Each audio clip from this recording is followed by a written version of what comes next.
As autoridades portuarias buscan novos aproveitamentos para os faros. A automatización xubila os fareiros, co que as vivendas e construcións anexas poden acoller outros usos, mesmo turísticos, sempre que non estorben a sinalización e balizamento. Galicia presume de ter o primeiro faro de España reconvertido en hotel, na illa Pancha, en Ribadeo, e o último, o Hotel Cabo Silleiro, en Baiona. A Autoridade Portuaria de Ferrol San Cibrao fixo un estudo para o aproveitamento público dos edificios anexos a seus 9 faros e 20 balizas sen prexuízo da sinalización. O investimento privado é esencial. Los hai con unha edificación anexa importante, grande, que aí cabe la posibilidad de un destino hotelero.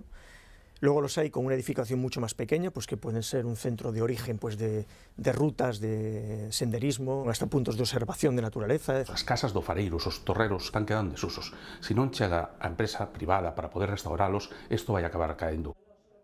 Súa foi a concesión do primeiro faro de España reconvertido en aloxamento turístico, o Faro Vello da Illa Pancha, cunha xoia preservada.